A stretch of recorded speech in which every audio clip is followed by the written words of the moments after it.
The Devi, unmatched in knowledge, power, and beautiful form.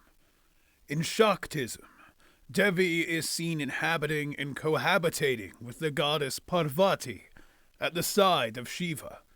But in the same vein, she sits as the highest form of the divine, reality's feminine ultimate form. Yet here atop the world, above the Triumvirati, what does it take to stand most high? How strong is she? The real question should be, how strong isn't she? In the Rig Veda, specifically the Devi Sukta, Devi is equated with Brahman. Don't you mean Brahma, the god that is part of the Triumvirati? 1/3 of those tasked with maintaining all of reality. No, I mean Brahman, the literal source of existence. Both the highest of divine palaces and the lowest of swamps, where the worst animals dwell. At the high end, this attestation of being Brahman would place her in the multi-universal ranges, and is probably the actual intention here. As she said, she is eternal consciousness, and the creator of all worlds. This can be further validated by the fact her realm, Manidvipa, sits above the heavenly realms of Shiva, Kailasha, and any realms below that as well. In the Devi Bhagavata, it is stated no other place in existence can stand before it, and it sits above all of existence, like an umbrella. An existence that contains numerous heavenly realms and domains, including our living world and the realm of the dead. For that reason, the creation of Manidvipa, I'd scale her into the multi-universal levels of power. Feasibly, she could scale a fair bit higher. These divine realms are higher spatial dimensions, but likewise they are linked by the same kalpa, or age, that links the time of the material world, and Manidvipa is no exception.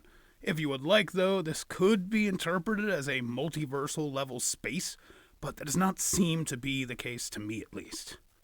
Now, the question becomes, the amount of creation is incredible, but what of her destructive capacity?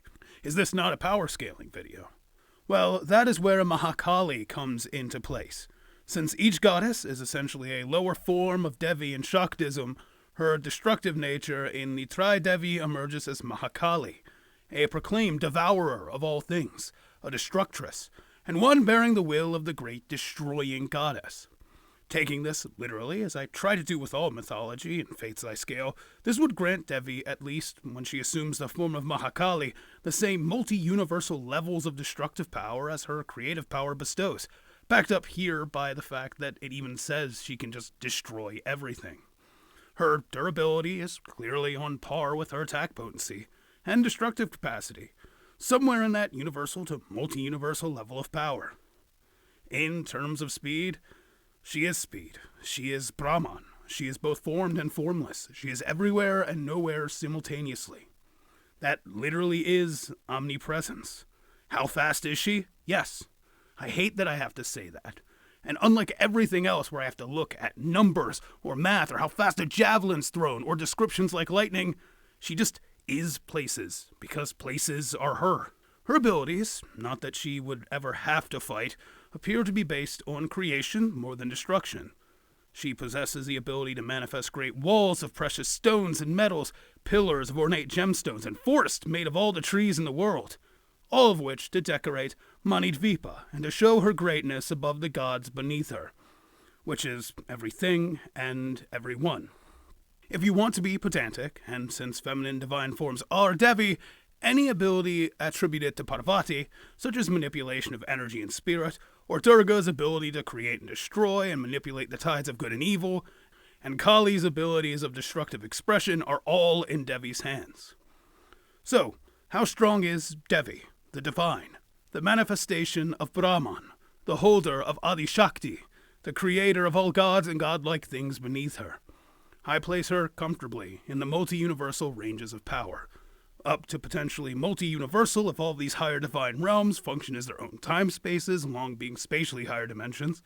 At a maximum, assumptions and understandings behind me, Devi may scale even to outerversal, since her form would be fundamental to reality across all of the divine levels and planes in era after era. So be weary, ye mere godlings, who look at your infinity and deem yourself almighty.